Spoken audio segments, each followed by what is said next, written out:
Hey Danny, Yeah? I got a really cool model for us to unbox today. Oh yeah? What's that?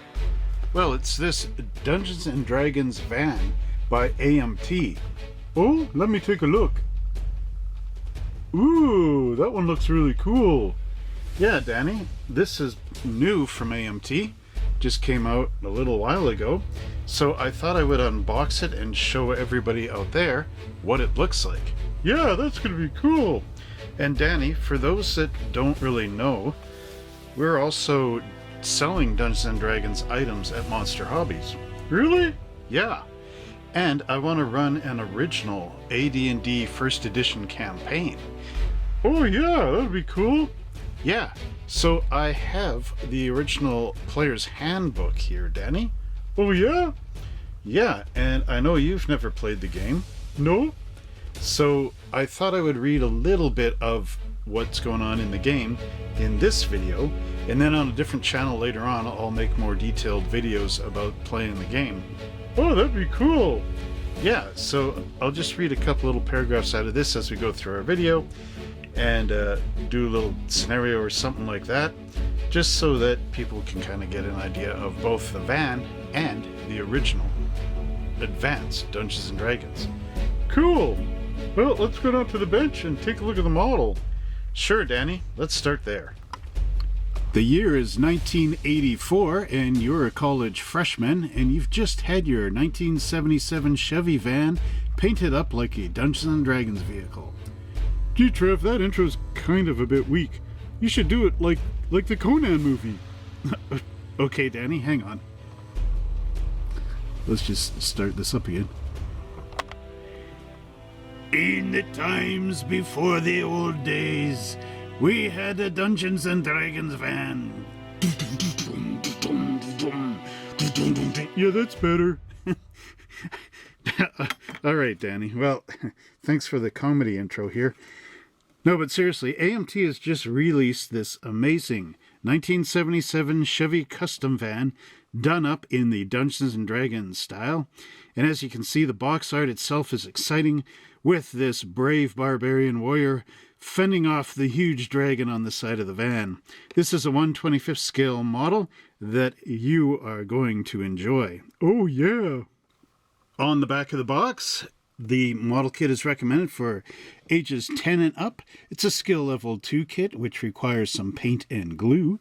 Here we have all the parts laid out: the van body, undercarriage, chrome accessories, as well as our amazing 2-sheet decal collection inside here. Again, really cool looking stuff. Yeah, for sure. Let's see the side of the box. Okay, Danny. Packed full of adventuring extras. So here, Danny, we can see we have a regular Chevy van in the center with a few custom options on it. But over on the sides, we see illustrations of what can be done with this kit, a little bit of imagination, and a lot of model glue. Oh, for sure. Read it to me, man. Okay, so what we have here is a custom wood bumpers for front and back, steel wheels as an option, side pipes, 2 custom grills and front caps. Ooh, that'll be cool. 8-spoke wheels. We have road lights down below, air horns up above, CB radio and antennas, 5-spoke mags, custom rocker side panels. Oh, there's so much cool stuff. Yeah, skylights as well, louvered portholes for all the way around. You also can add in a sunroof. You can put clear portals in there. You get a choice of 2 rear spoiler options, so sort of the, I guess, 70s Camaro Trans Am style, as well as this breadbasket handle style. Oh, yeah. And you get rear louvers as well for the rear windows. Ooh, that is really cool. So what about the decals? Well, let's take a look on the other side of the box. Okay. Danny, here you get 2 massive decal sheets packed with epic artwork from legendary artists. So up above we have the original Dungeons & Dragons artists starting in 1st edition AD&D. We have Larry Elmore, David A. Trampier, and Jeff Easley. Now here you'll notice that this is the idol from the original first player's handbook. Oh yeah, I love that idol. Me too. And over here, we have the wizard from the 9th printing of the original AD&D Player's Handbook. Oh yeah. And right here is the illustration for the 2nd edition Player's Handbook. Oh, cool. That one came out in '89. And then down below we have the more modern artists, such as Tyler Jacobson, Michael Cormack, Raymond Swanland, and Antonio Jose Manzanito. Oh, cool. And what books are those from? Well, these ones are the 5th edition books, have the Player's Handbook and the Dungeon Master Guide, as well as some of the others. Here we've got a Beholder, we've got Tiamat as well. Oh, really cool stuff. I can't wait to see what they look like as decals. Yeah, me too. They're really amazing. So now, Danny, here is the moment I've been waiting for ever since I saw this model kit announced. Oh, yeah. And that is the moment where we get to open the box. Oh, cool. Yeah, so here we go. Oh, it's molded in white. So that means I could paint it any color, right? No, Danny. It must be painted black. Oh, I see. Yeah, it has to be painted black. There's no way around it, Danny. It's Dungeons and Dragons after all. Oh, for sure. All right, let me put the lid down over there. So, now, Danny, you can paint it whatever color you want. I'm just kidding there. Oh, okay. So anyway, here we have it. A nice, wonderful Chevy van in a plastic bag, of course. We have our tires here. We also have all the white plastic components in a bag. Some cool stuff there. Really big rear axle there. Oh, yeah, for sure. Here we have our chrome parts tree with 2 chrome parts trees in there. One for the main hardware and then one for accessories. Let that fall over there. We have our decal sheet. One of them anyway. Oh look, it's gridded out so you could actually draw your dungeon on the back. Oh, that is really cool. And then we have our chassis down here. The floor pan at least. Oh yeah. There's our glass. Everything's slipping off on the side there. There's our clear glass. We also get amber and red, a little rear metal axle, and our windshield's over here, which is interesting. Oh yeah. Some cool stuff there. There's our second decal sheet. Cool. Yep, more map paper in the back. Yeah, and then we have our instruction sheet. Oh, some cool things there. Yeah. Oh, it's stuck in the box. Uh-oh. Oh, it's under that flap there. Yeah, okay. Got it. So, we will take a look at this in a moment. Clear all this out of the way and be right back. All right, Danny, so while we're setting up for taking a look at the van model, I thought I would bring out my Player's Handbook for Advanced Dungeons & Dragons by Gary Gygax and show you a little bit about what the game is about. Oh, that's pretty cool. So, to start with, this is a book from 2011, which is a reprint of the original 1978 Player's Handbook, which looks like this. Oh yeah, there's the full art. I really like the idol guide. Yeah, me too. Many adventures have been based around this idol, with our thieves taking the big jewels out of the eye sockets to bring back to town and sell for gold to gain experience points. Oh yeah, that's the kind of adventure I'd like to go on. Yeah, for sure, Danny. Well, we'll play a little bit in this video, just so you kind of get a little bit of a gist of how it goes. Oh, cool. So, where do we begin doing that? Well, Danny, we'll start off with this paragraph here. Advanced Dungeons & Dragons is a world. Of course, this world is not complete. It needs organizers and adventurers in order to explore it. It needs you. Who, me? Yeah, you. A fantasy role-playing game is an exercise in imagination and personal creativity. The organizer of the campaign, the Dungeon Master, in this case that would be me, Danny. Oh yeah. Must use the system to devise an individual and unique world. Oh, cool. Into this world of weird monsters, strange peoples, multitudinous states, and fabulous treasures of precious items and powerful magic, stride fearless adventurers. That's you, Danny. Ooh, You and your fellow players. Inexperienced and of but small power at first, by dint of hard fighting and clever deeds, these adventurers advance in ability to become forces to be reckoned with. High priests or priestesses, lords, wizards, and archmagi, master thieves. The abilities of each adventurer are fixed, but even such characteristics as strength, intelligence, and wisdom are mutable in a fantasy world. cool. By means of group cooperation and individual achievement, an adventurer can become ever more powerful. Even death loses much of its sting, for often the character can be resurrected or reincarnated. Oh, nice. And should that fail, there is always the option to begin again with a new character. Ooh, Thus, Advanced Dungeons & Dragons is, as are most role-playing games, open-ended. oh, really? There is no winner, no final objective, and the campaign grows and changes as it matures.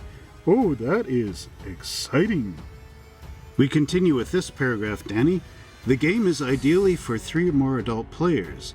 One player must serve as the dungeon master, the shaper of the fantasy milieu, the world in which all action will take place. The other participants become adventurers by creating characters to explore the fantastic world and face all of its challenges, monsters, magic, and unnamed menaces. As is typical for most of us in real life, each character begins at the bottom of his or her chosen class or profession. By successfully meeting the challenges posed, they gain experience and move upward in power, just as actual playing experiences really increases playing skill. Imagination, intelligence, problem-solving ability, and memory are all continually exercised by participants in the game. Cool. Skilled players always make a point of knowing what they are doing, i.e. they have an objective. Oh, that makes sense. They cooperate, particularly at lower levels or at higher ones when they must face some particularly stiff challenge, in order to gain their ends. Oh, Superior players will not fight everything they meet, for they realize that wit is as good a weapon as a sword or the spell. When weakened by wounds or nearly out of spells and vital equipment, the clever party will seek to leave the dungeons in order to rearm themselves. He who runs away lives to fight another day. oh, that makes a lot of sense. When faced with a difficult situation, skilled players will not attempt endless variations on the same theme. When they find the method of problem-solving fails to work, they begin to devise other possible solutions. Finally, good players will refrain from pointless argument and needless harassment of the dungeon master when such bog the play of the game down into useless talking. Oh, Mistakes are possible, but they are better righted through reason and logic, usually at the finish of play for the day. oh, that makes sense. So let's make up a character sheet, but while we're doing that, let's get back to unboxing that cool van. For sure, Danny, let's take a look at that. So Danny, check this out. The Dungeons & Dragons 77 Chevy Custom Van instructions. And there's some really cool Dungeons & Dragons type of wording in here. So check this out. Adventurer, read this before you begin. Ooh, good idea. This kit offers many building choices. Look over the instruction sheet and plan your approach carefully. If you have the necessary wisdom proficiency, you may combine the different custom parts in your inventory for the model you need. Or let fate decide. Roll 1d6.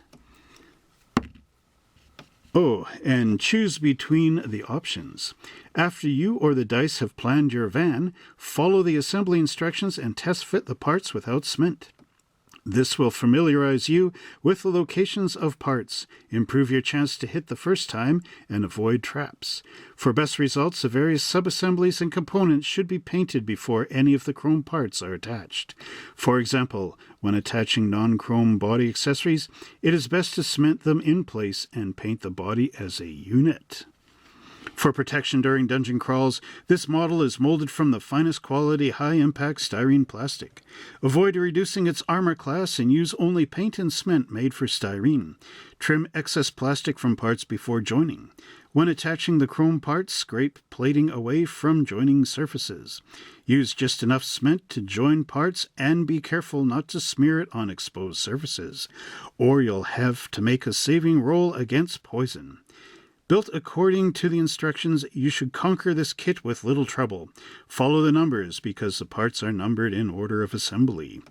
Note C indicates chrome parts. Proceed, fair warrior, to victory! Dun dun dun dun dun dun dun dun dun dun dun dun dun. Oh, that was pretty exciting. Yeah, for sure, Danny. So down here we have a box which shows the paint colors, and you'll notice there's letters down here, and they correlate to the colors we're going to use. So like, for example, A is black, F is silver, S is brown, so on and so on. Oh, cool. So keep those in mind as we go through the following instructions. For sure. To begin our adventure, Danny, we're going to start with the engine block. And this looks to me like your regular Chevy 350 with an automatic possibly. Yeah, for sure. Well, we'll know for sure when we take a look at the plastic pieces. Yeah, that's right. So we have our right and left hand side engine block with transmission. We have the oil filter, the oil pan, and then our cylinder heads, right and left hand side, followed by the intake manifold. So you glue the cylinder heads, and while the glue is still fresh, you can put down your intake manifold and then push the heads up to meet the angle of the intake manifold. Cool suggestion. Then we have our carburetor going down, our distributor, and the coil. And it notes here, starter and coil do not have part numbers, so you just have to recognize the shape on the parts tree. Oh, I see. Then we have our valve covers, which are chrome, and our right and left hand exhaust manifolds. And there's one of the letters there, Danny. There's an I down there. Ew, an eye. Yeah, a letter I, not an actual, like, winking and blinking eye. Oh, thank goodness for that. Yeah, and then here we have an air cleaner for number 11. There's our starter that doesn't have a part number. And our front cover, again, chrome. Lots of chrome in this, so you can really dress up this motor. Oh, yeah. We got our water pump here. We've got our alternator, fan belt, and pulleys, as well as the fan, and then our oil filler tube to hole in the right valve cover. Oh, yeah. Yeah, why is it bent like that? Well, because you only get a small hood on these vans, and the engines are set way back. Oh, I see. And then here we have this big, long, extended radiator hose. Oh, you'd have to put that in with the tweezers. Yep. And that's number 19, Danny, so that looks like we got all the numbers on that. So now we can go on to the next part, the wheels. Ooh! Next on the adventure, Danny, you walk down a corridor in the dark and you see the wheels. No, not the wheels. Yeah, the wheels, Danny. So what we have here, we have some options. So we have stock front wheels, which have a short pin here, and we have some hubcaps. So these are like the little Chevy, cheap hubcaps, the dog dish ones. Oh, I like the dog dish ones because I can eat my dog food out of that. Yeah, you could. Anyway, moving on, Danny. We have the two front mag wheels. They also have the short pin. And we've got our tires here as well as our inner wheel rims. Oh, I see.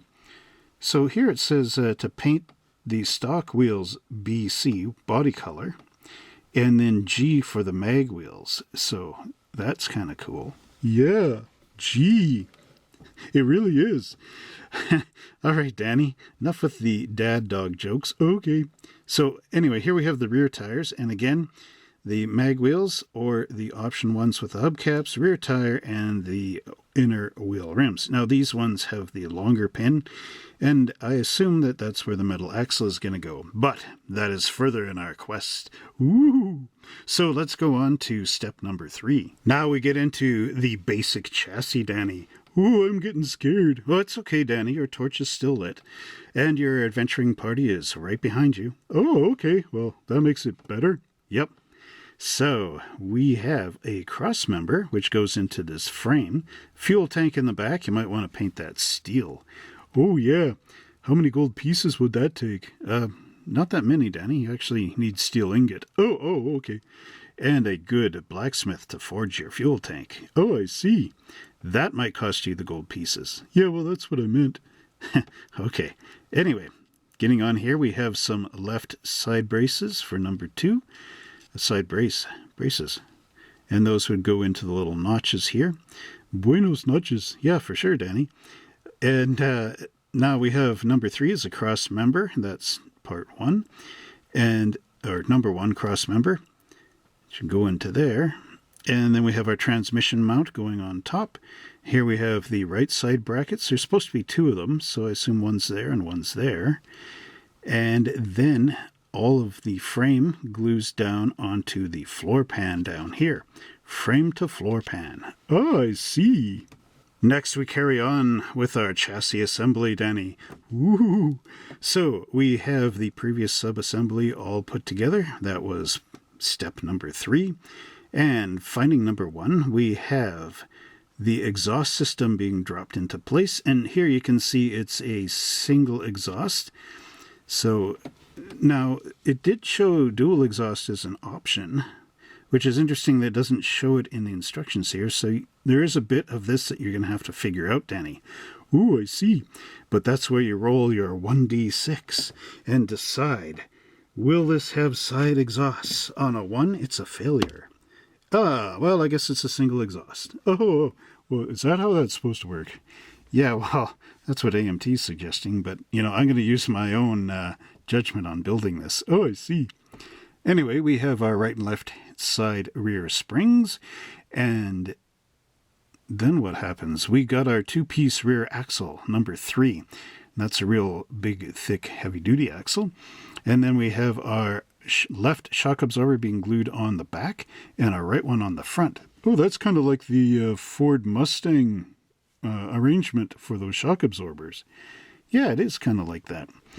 So next up we have our front springs, and that goes into the spring engine mount, number 7, followed by 2 kingpins.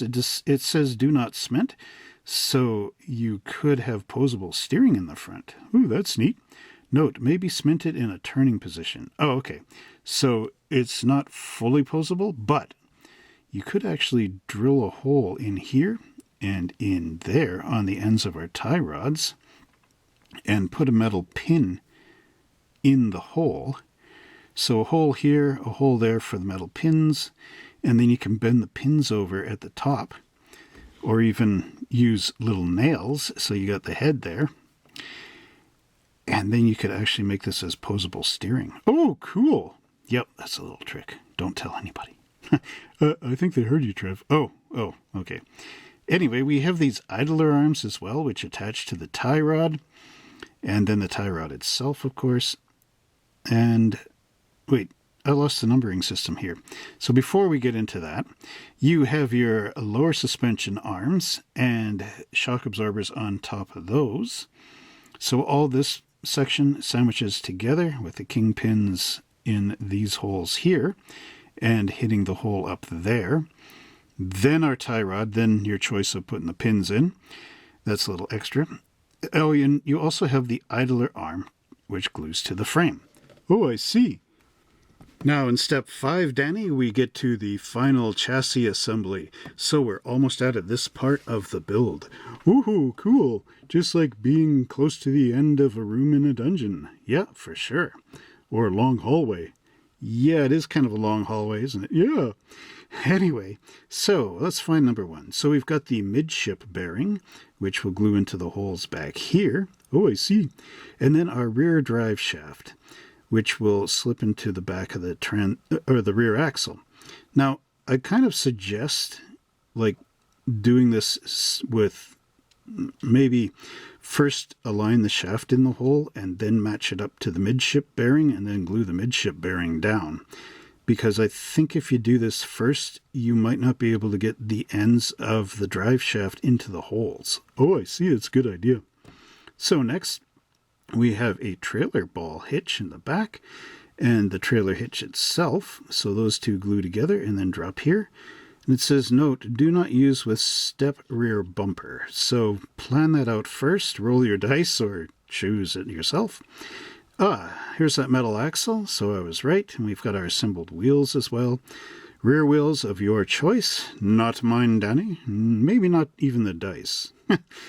So we also have our stub axles, and that's going into the front backing plates, and then our front wheels of your choice. Now, interesting, there should be a pin. Maybe this part just pushes into the hole. We'll take a look in our plastic parts later. For sure. So where's number 9? Oh, right there, sorry. Number 10, the front drive shaft to the transmission. See above. Parts 2 and 3, universal joints. Part 93, firewall. Okay, that's interesting. Anyway, so 10, then we get down to 11. We put our assembled engine into place. All right, so here, you could glue this one in and then align the engine and connect the back of the transmission with the pin. Oh, I see. And then our firewall would go in. And yeah, again, oh, front side with R, rear interior inside. Yeah, not sure what they're trying to get at here. But anyway, so firewall goes in, and then our vapor can, and then our battery. And then we've got our radiator for both front and back pieces. Oh, and I missed number 13, a steering box. So it would go, oh, that's interesting. They're both 13. The vapor can and the steering wheel. So we're going to have to figure out which one goes in first. I probably would put this one in first because it's going through. There's a hole in the firewall, so it goes through the hole in the firewall. So I'll leave that up to your thinking here, which step this would go. Probably I put this in before figuring out where the radiator goes. Yeah, it makes sense, because then it's not trapped, and you're not trying to get around the radiator. Yeah, for sure, Danny. Now, step 6 shows the interior, and this is where the fun begins, Danny. Oh, how so? Well, if you look in here, this is entirely flat. So we have some options later on, which I'll show you. Ooh, cool. So we start off with our engine cover, which goes over the back part of the engine and transmission. Ooh, and then our instrument panel will drop into place, followed by our shift turn levers, which goes up onto that steering column in the previous step. Oh, yep. And we have an option of a custom steering wheel or the stock steering wheel. But if you have the 70 Chevy Lowrider model kit, you could use that chain steering wheel if you really like that. Oh, that's a good substitution. Yeah, it is cool. We also have optional seats here. So we have 2 seat bases for the front. And then we have our stock seat, which is a 2-parter. So there's the front seat and the back. Or you have these really cool 70s style bucket seats. Oh, yeah. I like those. And then down here we have our instrument panel detail. So I'm assuming there's some decals going to be in here. But it says trim around gauge panel and gauges. So that's our dashboard. Cool. Now, Danny, for the interior here, I've got some cool printed material that I made on my computer. Oh, neat. And what we have here is items for your 80s Dungeons & Dragons van. So I'm thinking of setting mine right around 1984, which is kind of like the midpoint of Dungeons & Dragons, but it's also a good time in the 80s because all these cool movies were out and everything like that. So up here we've got some records that you would play on your adventure, a lot of these being heavy metal, and some from movies like Ben-Hur, that's a good soundtrack. Oh, yeah. And of course Black Sabbath, and that would have the Wizard song on there. Oh, neat. And we've got the Conan the Barbarian and Conan Destroyer album. Ooh, yeah. As well as Iron Maiden and Meatloaf. Oh, Bat Out of Hell. And we have Quiet Riot.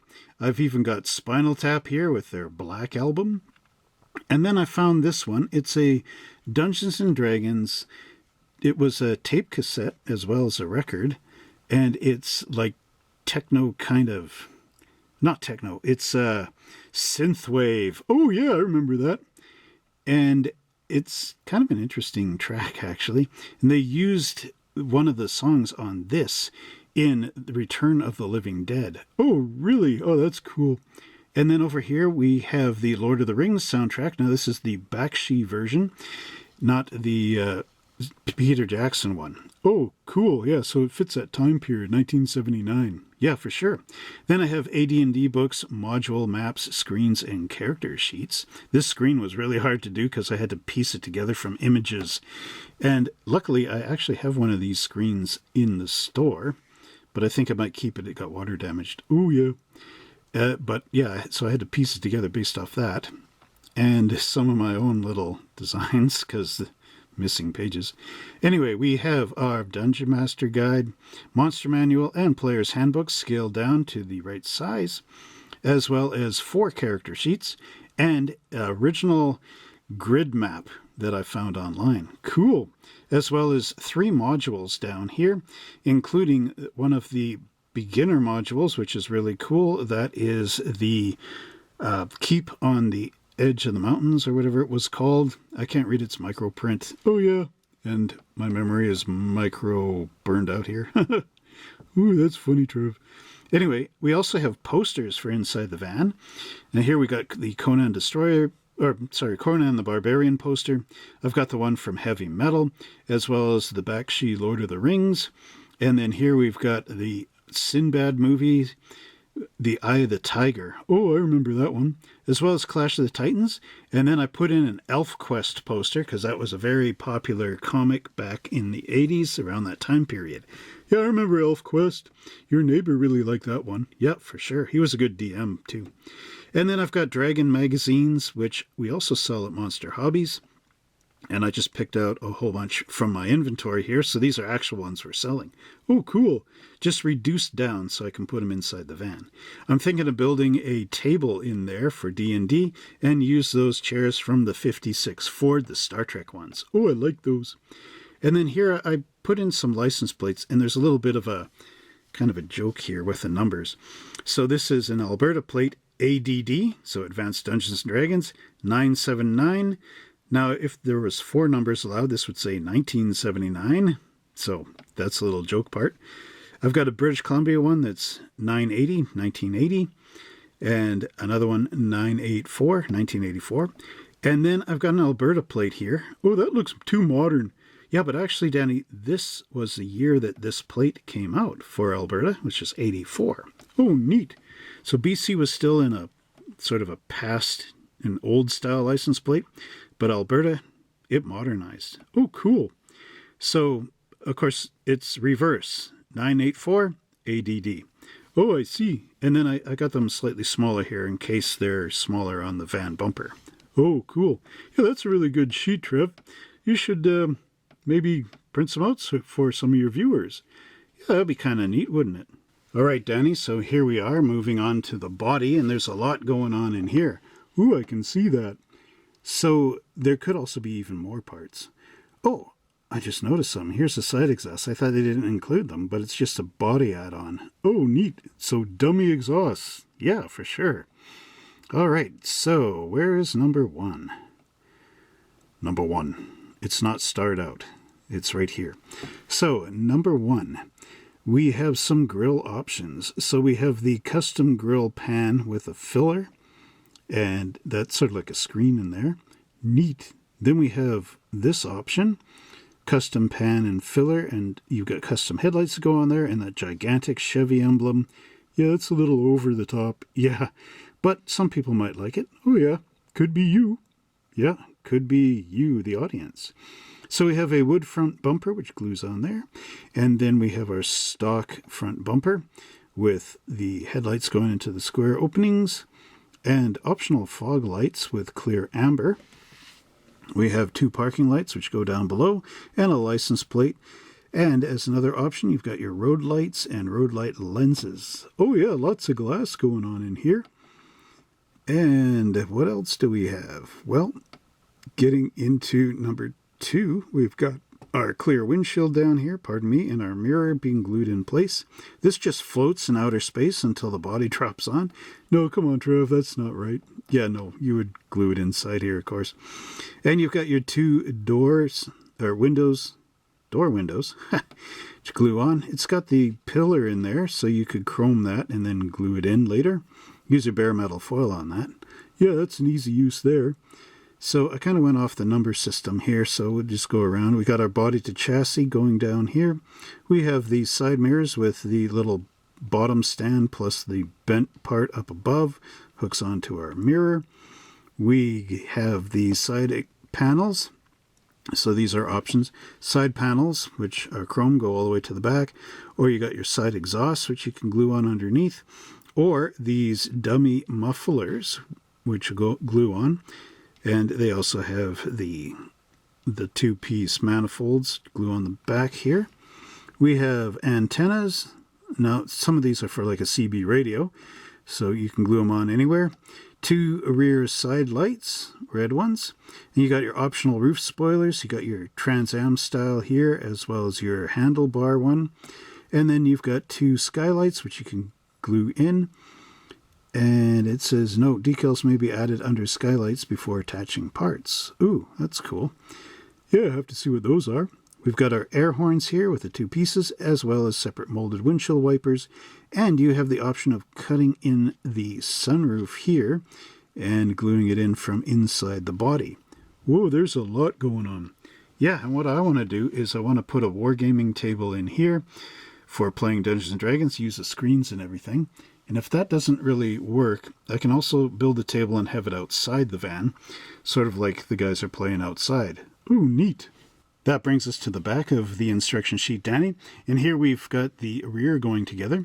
So you can glue on these louvered rear windows. You don't even have to cut the back out to add in glass. Oh, that's nice. We got our 2-piece spare tire cover, which glue up over here, and the license plate would go in the back. We've got our wood rear bumper, as well as the option of our chrome rear bumper. We got our 2 taillights gluing in the back, and then here is a porthole window option. You can either go with the clear dome bubble ones or the louvered ones. Might be interesting to drill a hole in there. I don't know. But it says, note, rear doors may be trimmed out of body and hinged with cloth tape. That's an old way of doing things. Oh, yeah.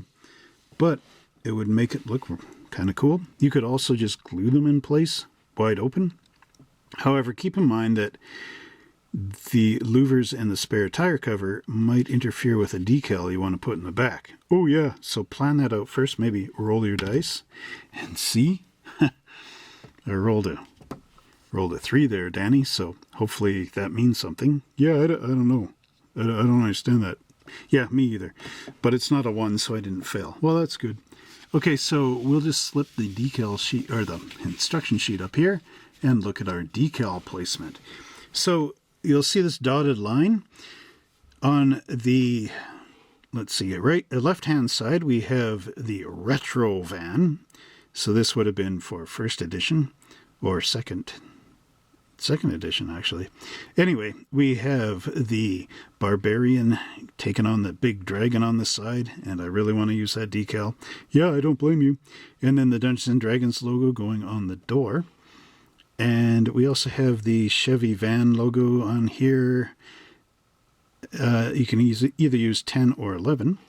And then on the opposite side, we have the second edition player's handbook image right there, as well as the 9th printed original AD&D book with our wizard, which is a really cool cover. Yeah, for sure. And then we've got the Dungeons & Dragons logo, as well as the Chevy thing. And then on the back, that's where we have the idol.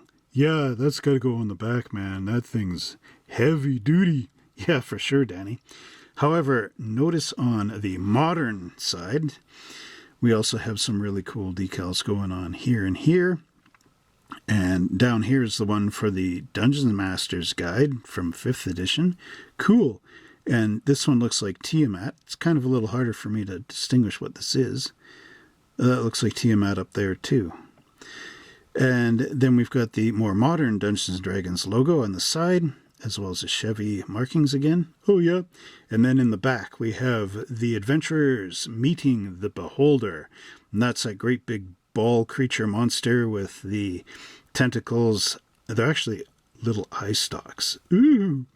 And the single eye and the giant teeth. That's our beholder. Ooh, cool. Yeah, so it's your choice which way you want to go. You can also swap a few. So instead of the second edition player handbook on the door, you could put Tiamat over here. Oh, cool. Or flip them, so you got the beholder in the back. So it's all up to you. It's your van. And like it says up here, decals 8, 7, 25, and 26 may be placed under portholes and skylights in the location of your choice. But somehow, I don't know. Oh, 8 and 7. So we'll have to look out for those.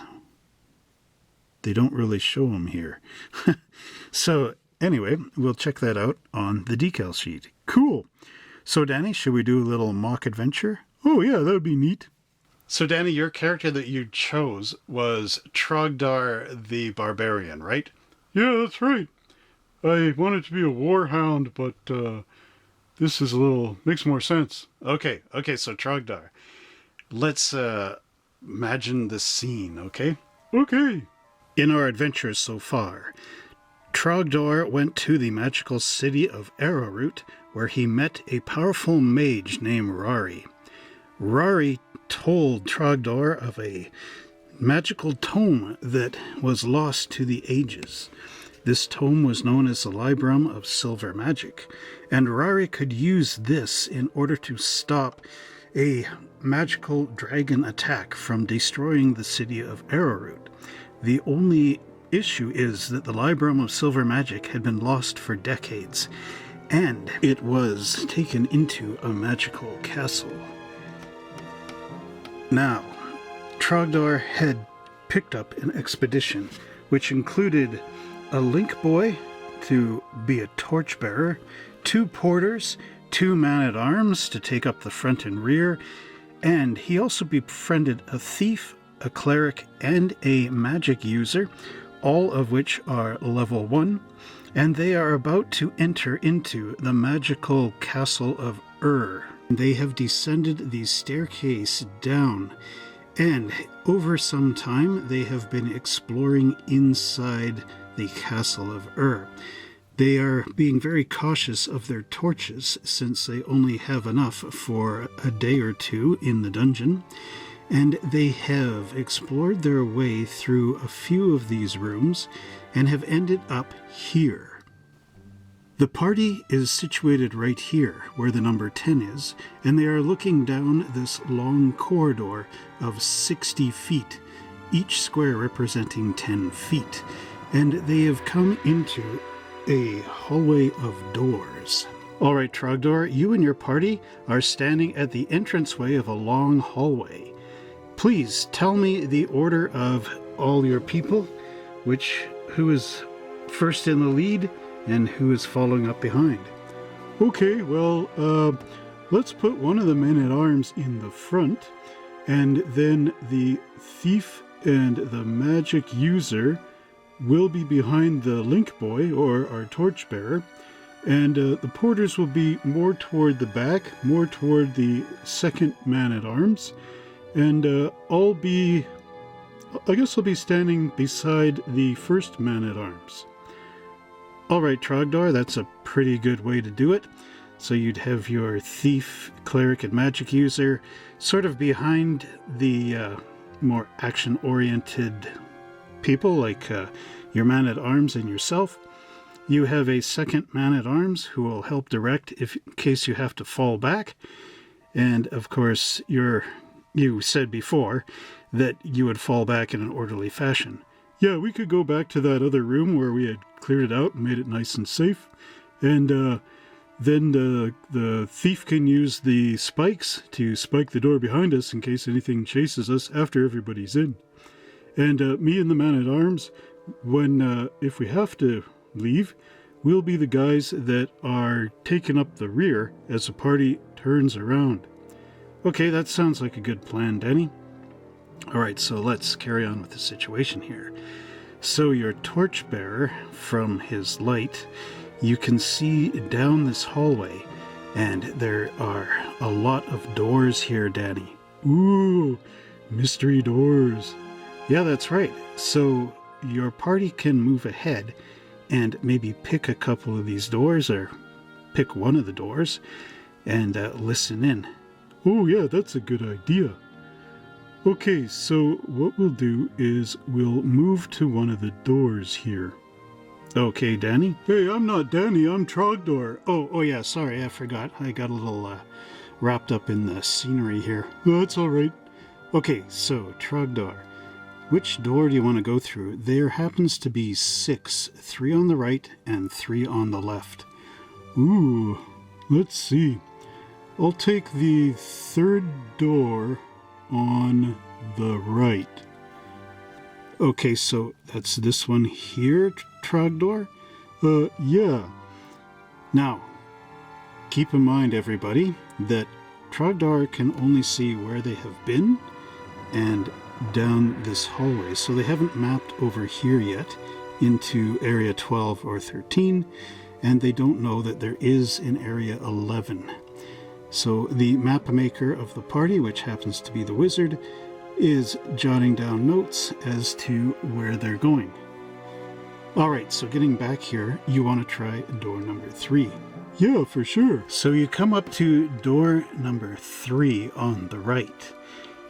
Now, tell me, how is your party moving?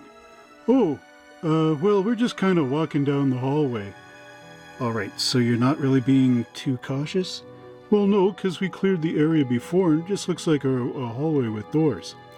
Alright, so I'm gonna see if there's a wandering monster that might hear you. Ooh. Well, you needed a 1 for the wandering monster to come in, so luckily you avoided a skeleton that was hiding in the hallway. Ooh, well that was good. Good thing he didn't come down. Good thing he wasn't in the area. For sure.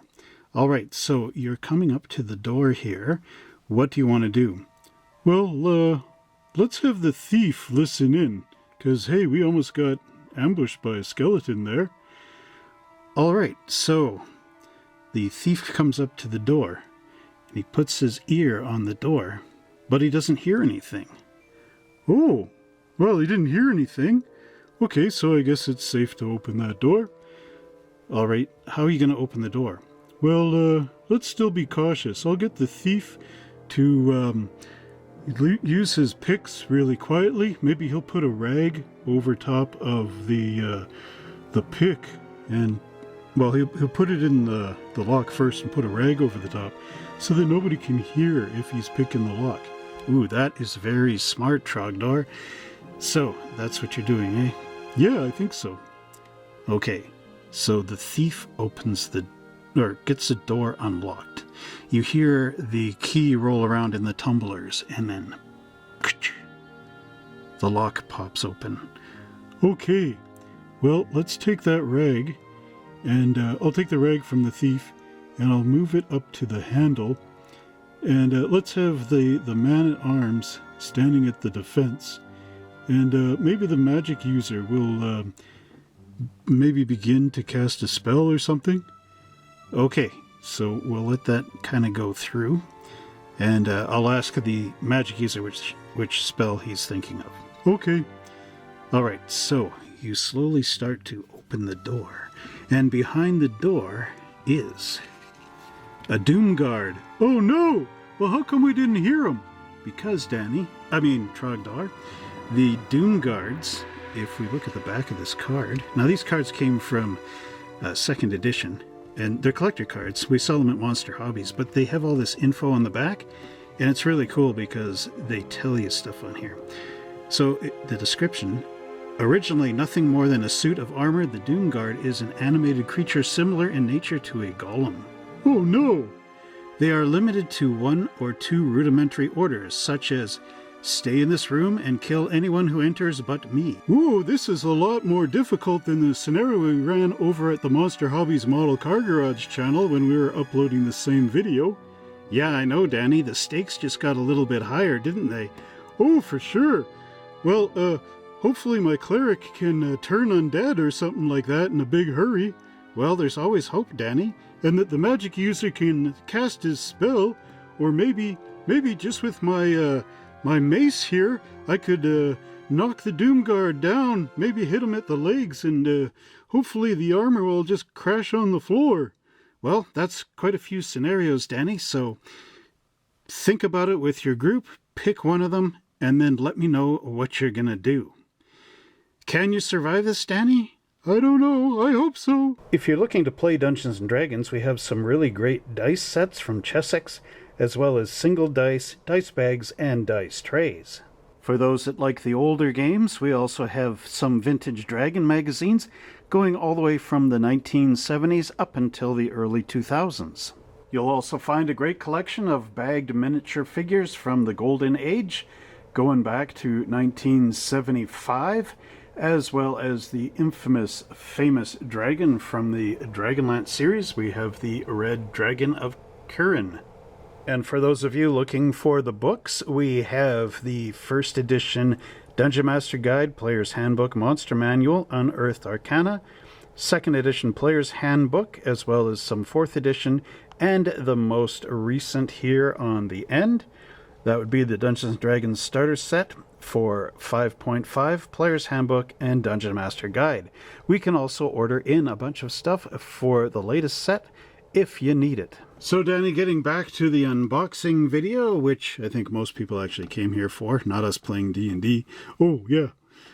We have our Chevy van body, and this looks pretty decent. There is a bit of flash up along here, following the seam line, which seems to run from the front, goes up here and comes across the roof, and then drops down the side of the van over here.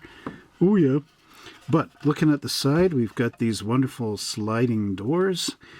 They don't really slide, but it's set up like that. Yeah, I know what you mean. There's a bit of rough bits underneath, which will need to be cross-sanded and cleaned up. You do have the raised letter Chevy 350 logo right here, but you could also sand that off. Does it say 350? No, Chevy Van 30 is what it says on there. Oh, good thing you took your glasses off to see that. Yeah, I wouldn't be able to otherwise.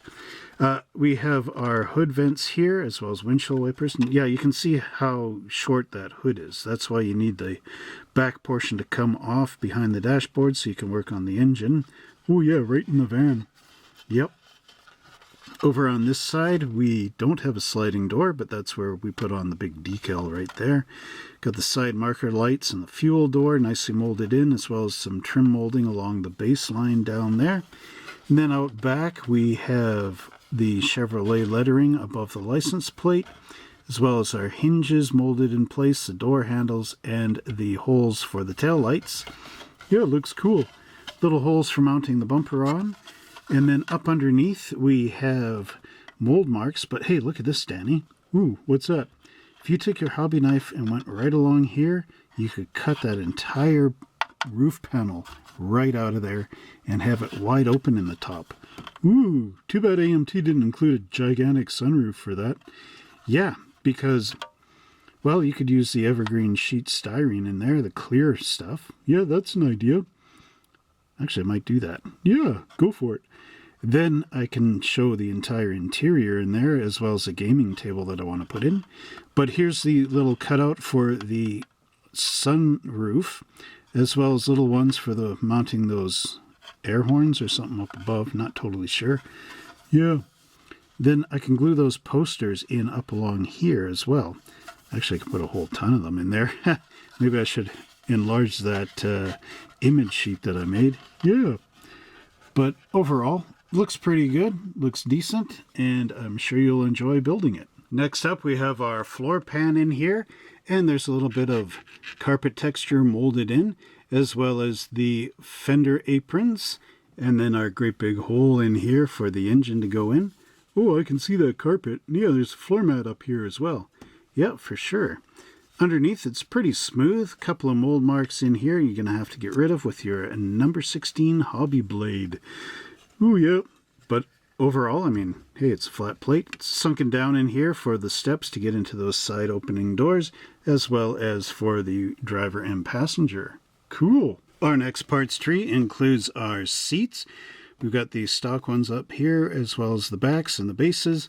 And then we've got our front suspension and rear suspension components, as well as the springs and the backs of the wheels. There's our big differential. The parts on here are a little bit soft molded, I would say. Seats look pretty good though. and a lot of flash on there. So you'll have to just clean it up a little bit. Actually, maybe the flash isn't too bad. Seat backs are kind of interesting. Got mold marks right in the detail though, unfortunately. And we also have license plates, and it says AMT on here. AMT 808. So you could use those or print off your own like I did, reduce them down. I'm going to choose one of those cool license plates, of course, Danny. Yeah, that'll be neat. Now our next parts tree, we can see these really cool bucket seats. I think I might use those. It's a little more cool 70s van style. Could even paint them flat black. Yeah, lots of black. Yeah, for sure. And we've got the side exhaust fake manifolds with the lake pipes. I also have this little piece here, which looks interesting. We've got some pins, and that's, again, most of our wheels. These ones look like they go onto the king pins here. And then we've got our rear wheels with the holes in the center, and our front ones with the grease caps going in place. We also have our steering wheel, the stock one, and the spare tire, and our wheel backs. Detail in here is pretty decent. Like the lug bolts and the wheel pattern is nice. Again, you can see the great seat details. A lot of flash up around these, so you have to clean them. Yeah, there's those front pins for our wheels. Oh yeah, great big hole in there for sure. Okay, so that puts my mind at ease. It's not those little flimsy pins like in the 56 Ford kit I just did a while ago. Yeah, that gives you a lot of meat in there for sure. And, you know, bugbears like meat. Oh yeah. Oh, and we've even got stress marks on the vinyl of the, I guess it's not vinyl, but the tire cover. So that's pretty cool. You could distress that a little bit with dry brushing. Oh yeah, good tip. Check this out, Danny. We have parts tree A. A. Oh, and look, there's the Fonz. Oh, cool. Does he come with the kit? No, he's just making a guest appearance. He's got a few minutes, you know, in between this Happy Day episode here. Oh, I see. Oh, I gotta go. Okay, Fonz, we'll see you later. Anyway, so we've got our front end here, which is a really cool custom one. I think I'm going to use that. And then our side pieces, which would look great either with bare metal foil or Molotow chrome pen. Yeah. And then we've got that breadbasket handled spoiler here, as well as a rear window louvers.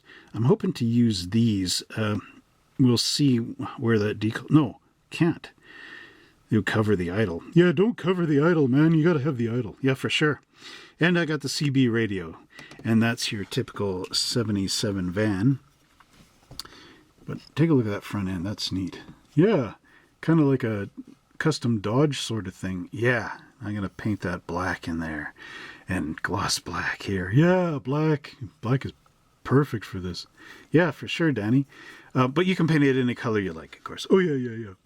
Mold marks back here you got to get rid of, and some sinkholes in here, actually. So, might not matter on the window, but it says top right there. I would, make a mark in here, like back of your hobby blade, put an arrow in there, and then sand this flat so it doesn't stick off the body. Yeah, that would be the worst. And I saw there's a mold mark there too. Yeah, get rid of that. So, Danny, check this out. This is part tree C. Ooh, yeah, like Mrs. Cunningham on Happy Days. Yeah, for sure. But no, this is in the dungeon here. Oh, yeah, in the dungeon. Okay, we got another custom front end. So now I'm a little bit, I got a choice. I got to roll that D6 again. Oh, yeah. But this one has the waffle texture inside here. Oh, I like the waffles. And then these are also louvers for the rear windows. So you got these kind, which are a little bit sharper. I don't know if there's much difference. There's that Trans Am roof panel and our wooden bumpers. Oh, cool. We got these kind of wheels. Remember these? Yeah, late 70s. Got a second CB radio here. So you got your choice of CB radios, apparently. These look like axle spring riser blocks. Oh, yeah. Rear axle. Yeah, for sure. So what's the difference of these louvers? Top. Oh, yeah, I remember. Some go on the back door. Oh, yeah, of course. So anyway, yeah, there's our grill and everything. Looks pretty decent. Rear wheels look good. Deep dish. Yeah. Deep dish like a McCain's pizza. Yeah, for sure. Anyway, there's parts tree C. I did not see a parts tree B. Yeah, neither did I, so I don't really know what the reasoning is with the letters. Might be a carryover from something old. Yeah, it could be. Anyway, here we have a hood. So you could cut the hood out of that van and then have an opening one if you want. Oh, that's awesome. There's our firewall, some wheel backs, and our exhaust split with the engine for single exhaust. And then we've got our dashboard in here. Oh, cool. The flashboard. Yeah, there's a bit of flash around it. Got the gauges and all that. But overall, it's not too bad. Underneath, no texture under the hood, but there are floor mats molded in place behind the firewall. Oh, cool. Lots of detail. Yeah, for sure. This parts tree includes our Chevy 350 small block, as well as a transmission, which is an automatic. Oh yeah, you were right on that one. Yeah, for sure. And we have our drive shafts here, our battery, our distributor, starter, fan belts and pulleys, as well as the water pump and our coil. We've got our intake manifold, our oil pan, right and left hand side cylinder heads, as well as the exhausts and a lot of the under hood suspension components. And we have our steering column here, as well as the radiator hose. Cool. Now, bringing this up, you can see some nice detail on the transmission. Up underneath, there are some pins for setting this together on your engine, as well as some mold marks. So you got to differentiate between the two, Danny, and get rid of the mold marks. Make sure this all fits together nice. Will do. Here we have our frame, and you can see the fuel cell in the back here. Easy to paint. Yeah. And there's a lot of sink marks on the sides of the frame rails, so if you really want to true them up, you could use your Tamiya putty and cross sand, get that nice and flat. And there we've got our trailer hitch in there, as well as the side supports, which would be going into these notches. Yeah, the Buenos notches. Yeah, for sure. These get removed, but overall frame is not too bad. You see there's some sink marks there and there, and on this side there's quite a bit. Oh yeah, I can see a big long ripple right in here. Yeah, for sure, Danny. But overall, not bad. Remove this area. Get rid of your mold marks. Also, wash these plastic bits with some mild soapy water to get rid of any mold release agents, because those could mess up your paint job. Oh yeah, a little bit of oil on there will always wreck it. Yep, for sure. Here's our last piece from the white parts trees, Danny. And you can see our upper A-arms. Oh, those are really huge. Yeah, actually they are for the van. And we've got our wheel backs. We've got the two-piece radiator with a fan shroud. Yep, so you don't hurt your fingers on the fan. Yep, for sure. Got our cross members in here. Got this panel. We'll turn it over, take a look at what that is. And then we've got the engine transmission cover. Oh, yeah. So what is that panel, actually? Not too sure, but it is got a bit of a bend in here. I can't remember seeing where that went. Yeah, me either. Anyway, a couple of mold marks underneath. Get rid of them. Get rid of them. And there it is. Nice texture on the radiator. It's got a bit of the grill on there. Yep. And that is about that for the white components. So let's take a look at the chrome. Ooh, I like chrome. Now here we have our first parts tree with the great big chrome C right on here, because C is for chrome. Yeah, it's also for cookie. That's good enough for me. Well, okay, Danny, but we're not on that show. We're on this show, so it's chrome. C is for chrome in this episode. Oh, okay. Makes sense, DM. Yep, for sure. You got to stay in universe. Oh, yeah. So here we have those great big headlights, as well as the gigantic Chevy logo. We've got the fake pipes that go off the side here, as well as our CB radio antennas. I guess you could have one CB radio for each antenna. Yeah, that would be funny.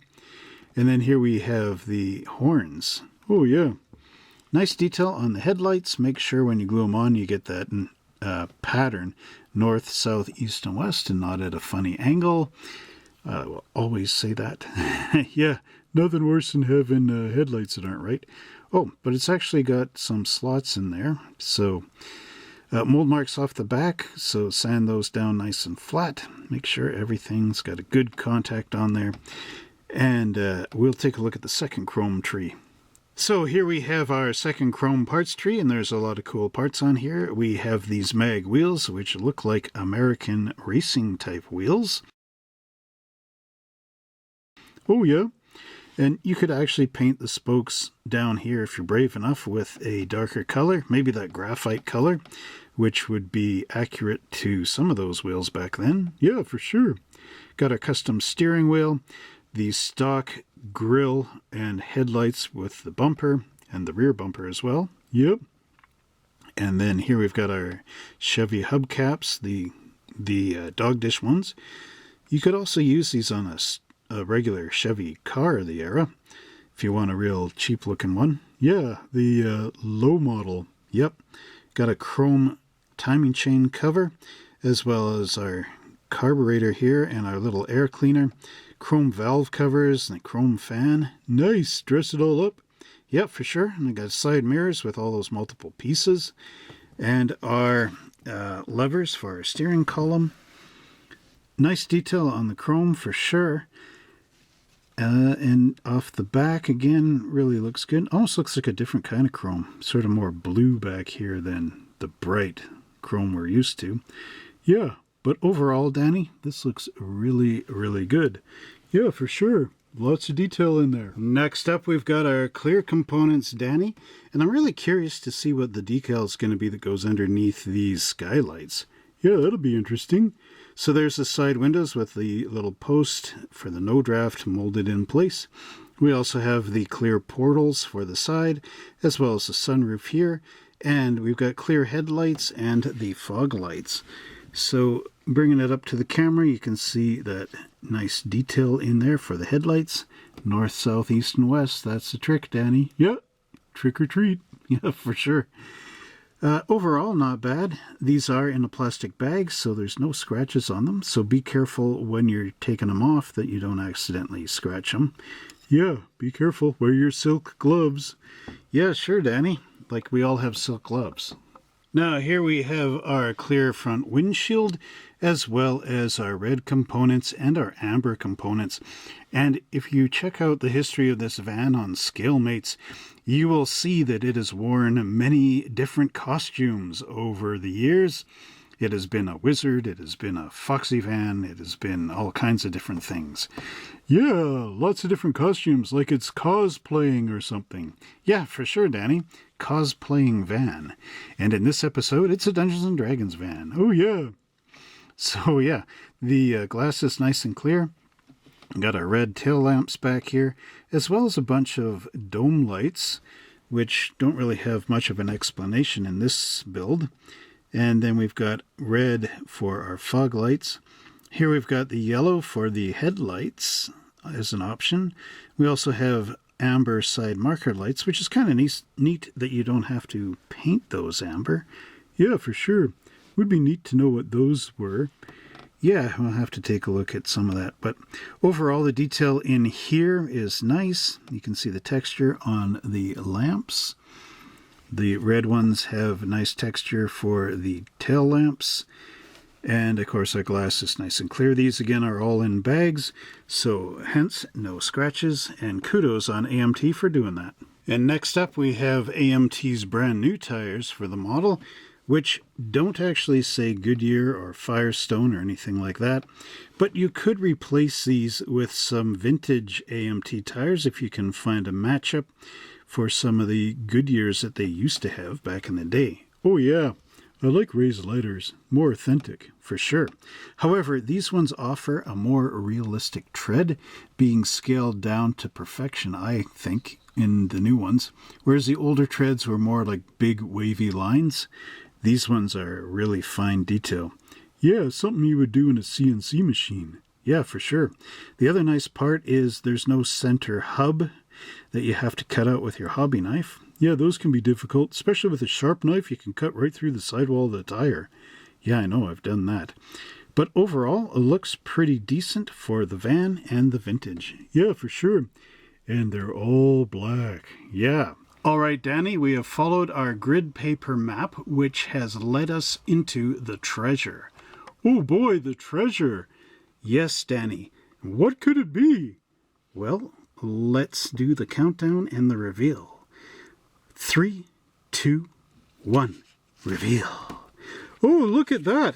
The treasure consists of artworks and really cool art pieces. Yes, for sure, Danny. So, do you know what we're looking at? Well, yeah, I see a lot of things, of course. But tell me, what are we actually looking at? Okay, so what we have here are original artworks for many of the early Dungeons & Dragons games and books. So right here, you see the barbarian fighting the dragon? Yeah, that is from the original box set. The box set was red and the dragon was on top. Oh, I've seen that. Yeah, that one is really early. The basic set. Yeah, for sure. And over here we've got some dice. These are D20s, which are essentially these dice. Oh, yeah. And they're up to a natural 20 on here. Now, this one is my favorite. Oh, yeah, I like that one. That is the idol from the Player's Handbook. Yes, for sure. And it goes on the back doors, so I want to use that one. Yeah. And then over here we have the wizard, and you can see he's fending off these flying little demons. This is from the 9th printing of the Advanced Dungeons & Dragons Player's Handbook. This one was from the first printing. Oh, I see. So what about the Knight on Horseback? That one is from the Player's Handbook, the second edition Player's Handbook. Oh, and one cool thing, Danny. These braziers are supposed to be underneath the clear domes for the side windows, and this one is for those windows that are on the roof. And if you look at this one, it's the spell coming out of the wizard's hands. Oh, cool. So it's like it's coming through the skylight. Yep, exactly. And look at the license plate. It says Blackmore, which is one of the lands from the original box set, I believe, and 1974. So that is actually Blackmore predates this. 1974 is the very first Dungeons & Dragons manuals, which were the paper ones. Ooh, that is really cool. And it says Nat 20 there too. Yeah, natural 20 on the D20 dice. And here we have our instrument panel. You have it in wood with the gauges or black with the gauges. And you have two different radios there. Chevy van number 30 on the side. And then the classic Dungeons & Dragons for the sides and the door. And you also have the end here. Oh yeah. Bring that up to the camera. Okay, so here we are. There's the dragon, and you can see just how great the colors and registry are on these. Oh, beautiful. And my favorite, the idol with the thieves taking the gems out of the eyes. Cool. Let's take a look at the next decal sheet. For sure, Danny. Here we have the second layer of our treasure. Oh, neat. So this was in the bottom of the chest. Yeah. But unfortunately, Danny, this was stuck in the middle of the model. I don't know why they did that. They should have put it on the bottom because it's actually put bends into the decal sheet. Oh, that's not good. So here we've got our little hero fighting this giant. And we've got a version of Tiamat up here, the multi-headed dragon. And on the back door, we would have the Beholder. And here we have the Lich Lord and another version of Tiamat for the side door. Ooh, that's cool. Also looks like it could kind of go on the back door as well. Here we have the more modern Dungeons & Dragons logo. And under these portals, we have this blast, which is the Beholder's magic going off, as well as for the portal windows. Oh, that's cool. It would kind of be neat to build a more modern version. Yeah, for sure. Got another and sign. This is more gold. Silver, not gold. And then red Dungeons and Dragons. So again, something cool to paint on your black van. Oh yeah. Trevor, are you serious about painting it black though?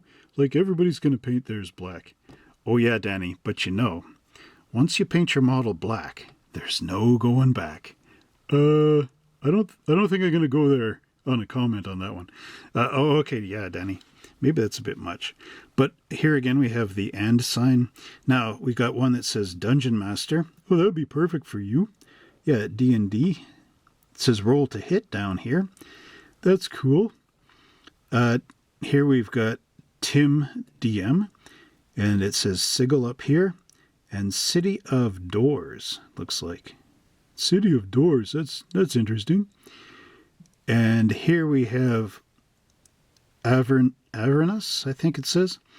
But right there it says Tiamat, and that again is a dragon. Yeah, cool. It says First of 9.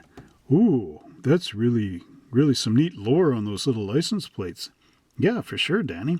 So if you actually have a second Chevy van, you can use these decals on it and use some of the parts that you might not use on the other one. Oh, yeah, like the little side portal windows and the top ones for the skylights. Yeah, for sure, Danny. Danny, I thought of a funny idea. Oh, what's that? Well, I've got this trailer that a customer donated to me, and I was thinking that if it didn't work out in the van with the D&D table, I could just put it on the trailer here, and then, with those Star Trek chairs, have basically chairs here, and here, and then the table in between with all the D&D stuff. Oh, that would be a funny idea. All these Dungeons & Dragons players playing outside on a trailer and back of the van. Yeah, that would be pretty crazy, wouldn't it? Oh, for sure. So Danny, remember that superior play makes a game more enjoyable for all participants, DM and players alike. It allows more actual playing time. It makes play more interesting. The DM will have to respond to superior play by extending himself or herself to pose bigger and better problems for the party to solve.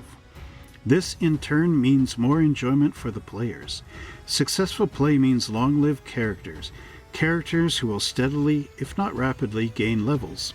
You will find that such characters become like old friends. They become almost real.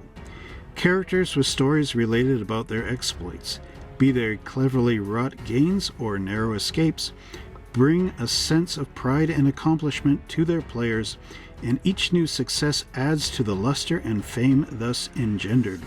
The DM will likewise revel in telling of such exploits, just as surely as he or she will not enjoy stories which constantly relate the poor play of his or her group. Some characters will meet their doom. Some will eventually retire in favor of a new character of a different class and or alignment. But playing well is a reward unto itself, and old characters are often remembered with fondness and pride as well. If you believe that Advanced Dungeons & Dragons is a game worth playing, you will certainly find it doubly so if you play well. Yeah, for sure, and I had a really fun game.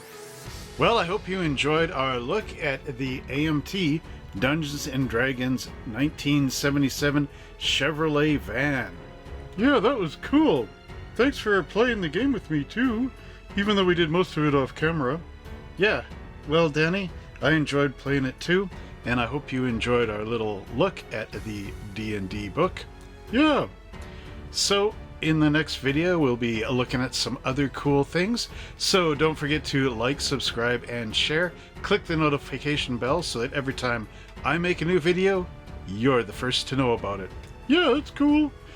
And help us out with membership as well. Click the join button, and you'll help this channel grow and grow and grow. Yeah, for sure, Danny. So until next time, everybody, happy model building, and we'll see you in the next video. Bye!